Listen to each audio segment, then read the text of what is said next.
আবার তোমার বোন আসবে? বলি, তোমার বোনের কি আক্কেল শরম কিছু নেই? কয়েক মাস পরপরই ভাইয়ের সংসারে এসে ঝুলে পড়ে। তার কি নিজের সংসারের প্রতি মায়া দয়া নাই নাকি? অন্যের সংসারে ঝামেলা করে কি শান্তি পায় তোমার বোন? খাটে বসে অফিসের কাজ করছিল তাহিনার স্বামী ইরাদ। তখনই ইরাদের বোন অনামিকে ফোন দিয়ে জানায় সে আসছে। সে কথা শুনে তাহিনা রেগে গিয়ে কথাগুলো বলে। ইরাদ তাহিনার কথা শুনে শান্ত স্বরে বলে, আমার বোনই আসছে, তোমার সতীন নয় যে এমনভাবে রিয়েক্ট করছো। ননদ হয় তোমার, আমার বোন। তাকে কি তুমি বাবুর বাসায় আসতে মানা করতে বলো? কেন আসবে এত ঘন ঘন? কয়েকদিন আগেই তো এসে থেকে গেল, এখনই আবার আসতে হবে? ইরাদ কোলের উপর থেকে ল্যাপটপ সরিয়ে তাহিনার দিকে তাকিয়ে বলে, অদ্ভুত তো, এমন শুরু করেছো কেন তুমি? ওর বাবার বাসায় আসলে সমস্যা কি? কয়েকদিন মানে কি বোঝাতে চাইছো তুমি? কয়েকদিন হলো? গেছে তো 2 মাস হলো। 2 মাসেই কয়দিন হয়? তোমার কি আক্কেল জ্ঞান সব হারিয়ে গেছে? আমায় আক্কেল জ্ঞান শিখাচ্ছ তুমি? 2 মাস এত বেশি হয়ে গেল? তোমার বোনের বিয়ে হয়েছে 8 বছর হলো, 7 বছরের একটা মেয়েও আছে। তার এত ঘন ঘন বাবার বাসায় আসতে হয় কেন? এসে তো আর 1-2 দিন থাকে না, 10-12 দিনের আগে মরেই না। মেয়েটাকে সে ছেড়ে দেয় আমার পিছে। নিজের ঘরেই তখন নিজে শান্তিতে থাকতে পারি না। সারাদিন অফিসে থাকো তো, ঝামেলা বুঝো না। সব ঝামেলা আমাকেই যে সামলাতে হয়, সেটার কি করবা? তোমার তো আরও ভাই আছে, তাদের বাসায় যেতে পারে না তোমার বোন? সবসময় আমার বাসাতেই কেন আসতে হবে? তোমার মায়ের দায়িত্বও তোমার, তোমার বোনের দায়িত্বও তোমার। বলি, সব দায়িত্ব শুধু তোমারই, আর কারোর দায়িত্ব নেই?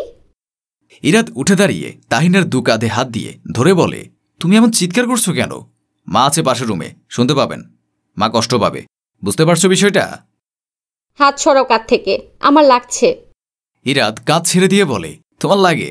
আর তোমার কথাগুলো শুনে আমার মাঝে কষ্ট পায়, সেটাকে দেখবে। আর আমার কষ্ট, সেটা কে দেখবে ইরাদ? তোমার বোন এসে একটা কাজে হাত দেয় না, মেয়েটাকেও আমার কাছে ছেড়ে রেখে তোমার মা বোন মিলে আড্ডা গল্পে মশগুল থাকে। আমার পুরো বাসার কাজ একা করতে হয়। এগুলো তোমার নজরে পড়ে না? নয়তো তোমার এক বোন আমার কাছে বেশি কেন হবে? তুমি বুঝি তোমার বাবার বাসায় গিয়ে তোমার মায়ের সাথে কাজ করো, খাট পালঙ্কিতে উঠে বসে থাকো, 20 থেকে 25 দিন যেতে না যেতেই বাবার বাড়ি দৌড় মারো।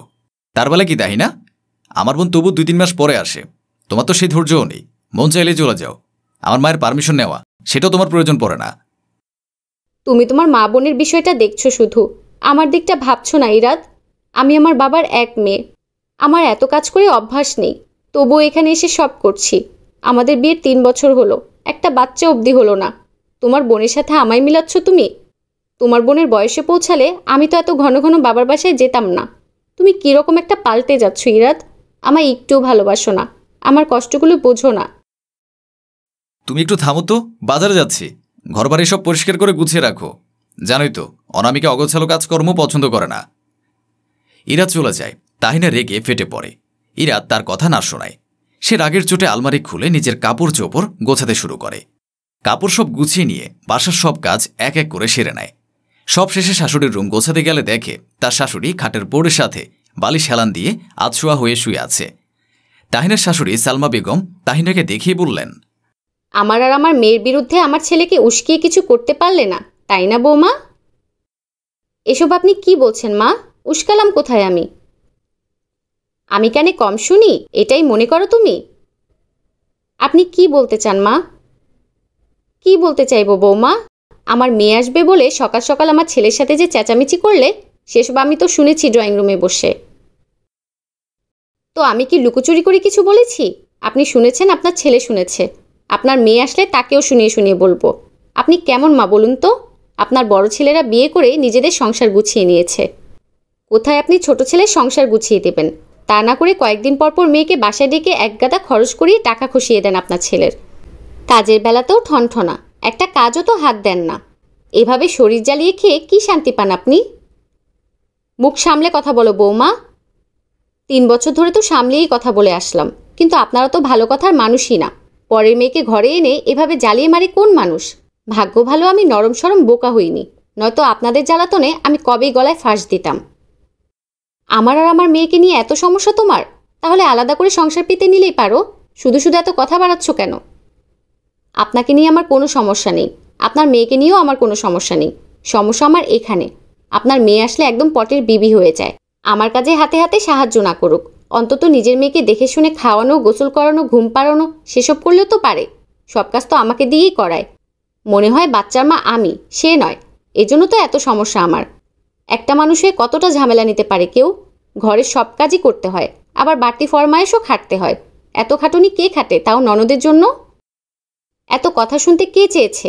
তুমি বাড়ির বউ, তোমার দায়িত্ব এটা। দায়িত্ব তো আপনার 8 ছেলের বউদেরও আছে। আপনার মেয়ে 2 মাস পর পর আসবে, এক একবার এক এক ভাইয়ের বাসায় গেলেই পারে, তা তো যায় না। এখন বুঝতে পারি আমার জায়েরা কেন আপনার দায়িত্ব নেয় না। সবখানে গিয়েই আপনি এমন মেয়ের সাথে হাত মিলিয়ে বউদের জ্বালিয়ে মারেন। আসুক আমার ছেলে, তোমার এসব কথার যদি বিচার না দিয়েছি, তবে আমার একদিন কি তোমার একদিন। পারেন তো শুধু এটাই, যা হবে দ্বিগুণ বানিয়ে ছেলের কানে আমার নামে বিষ ঢালতে। দারুণ মা আপনি। সালমা বেগম তাহিনা চলে যেতেই রাগে ফুঁসতে থাকে। অসভ্য মেয়ের মতো কত কথা শুনিয়ে চলে গেল। এদিকে তাহিনা দরজা খুলতেই দেখতে পায় স্বামী ইরাদ, ননদ অনামিকা আর অনামিকার মেয়ে ইফতা দাঁড়িয়ে আছে। তাদের দেখে তাহিনা হাসি মুখে বলে, বাহ, পটের বেবি এসে গেছেন। আসুন আসুন, ভেতরে আসুন। কেমন আছেন বলেন? তাহিনার কথা শুনে অনামিকা ভ্রু কুঁচকায়, ভাইয়ের দিকে তাকিয়ে বলে, ভাইয়া, তোর বউ এভাবে কথা বলে কেন? ঠিক করে কথা বলো তাহিনা। পারো তো শুধু এটাই করতে, মা বোনের কথা শুনে বইয়ের সাথে বাজে ব্যবহার করতে। আসেন পটের বেবি, বাসায় প্রবেশ করেন। একটা মেয়ে হয়ে অন্য মেয়ের শান্তি 10-12 দিনের জন্য হারাম করতে আপনাকে স্বাগতম জানাই। অনামিকা গাছাড়া ভাবে মেয়েকে নিয়ে বাসায় ঢোকে। তার পেছন পেছন ইরাদ বাজারের ব্যাগ হাতে নিয়ে বাসায় ঢোকে। তাহিনা ওদের দিকে একবার তাকিয়ে নিজের রুমের দিকে চলে যেতে পা বাড়ায়। ইরাদ তখন পেছন থেকে ডেকে বলে, এ কি, তুমি রুমে চলে যাচ্ছ? বাজারগুলো বের করে দেখলে না? রান্না করতে হবে তো। তোমার বোন এসেছে না, খাবে তো সে, তাই না? তার জন্য আমার গলা দিয়ে ভালো কিছু নামার জো আছে? সেটা তো নেই। তো বোনকেই করে খেতে বলো, আমি পারবো না। অনামিকা তাহিনার কথা শুনে চেতে ওঠে। রেগে গিয়ে ভাইয়ের দিকে তাকিয়ে বলে, দেখলি ভাইয়া, তোর বউ আমায় সহ্য করতে পারে না। আসার সাথেই কীরকম ব্যবহার শুরু করেছে দেখ। তুমি যে ব্যবহারের যোগ্য সেই ব্যবহারই করছি আপু। ছোট ননদ হও, বয়সে বড় আমার, মান দেই তোমায়। তুমি সেই মানের যোগ্য নও। ননদ হও, বছর 6 মাসে আসবে, খুশি মনে আদর করে রাখবো। কিন্তু 2 দিন পর পর বাসায় এসে ভাইয়ের বউর সংসারে হুকুমদারি করে ভাই বউয়ের উপর ছুরি ঘুরিয়ে তাকে কাজের মাধ্যমে অত্যাচার করে কাজে ভুল ধরে খাটনি করিয়ে মারি যে ননদ, তাকে অন্তত আদর করে রেঁধে বেঁধে খাওয়াতে আমি পারবো না। এসেছো যখন নিজে রেঁধে বেড়ে খাও, পারলে আমায় একটু দিও, দেখি তোমার হাতের রান্না কেমন। এই 3 বছরে না তোমার বাড়ি নিয়ে একবেলা খাইয়েছ, না এখানে এসে রেঁধেছ কখনো। এসে তো গান্ডে পিণ্ডে আমার সংসারেই গিলে চলে যাও। অনামিকা সব কথা শুনে অপমানে লজ্জায় রাগে ভাইয়ের দিকে ছলছল চোখে তাকিয়ে বলে, দেখলি ভাইয়া, তোর বউ আমায় কিভাবে অপমান করতেছে, তবু তুই কিছু বলছিস না? ইরাদ বোনের কথা শুনে তাহিনার দিকে রেগে তেড়ে যায়, ঠাস করে থাপ্পড় বসিয়ে দেয় গালে।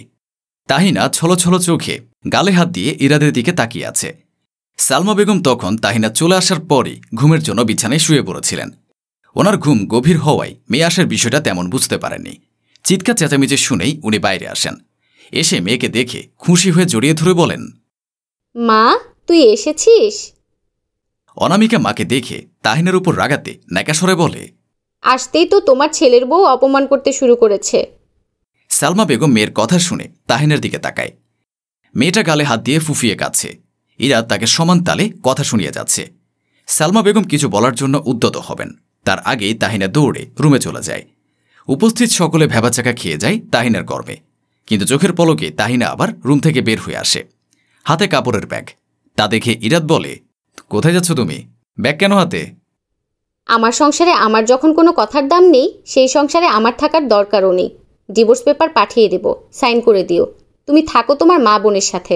একটা ভালো বউ এনো যে তোমার বোনের কাজের লোক হয়ে থাকতে পারবে। অনামিকা অবাক হওয়ার ভান করে বলে, ননদ তো বাবার বাসায় আসেই, সেজন্য তোমার এমন করে সংসার ভাঙতে হবে? তাহিনা অনামিকার দিকে তাকিয়ে বলে, ননদ আসে, কিন্তু তোমার মতো ননদ হয় না যে ভাইয়ের সংসার অবধি ভাঙতে পারে।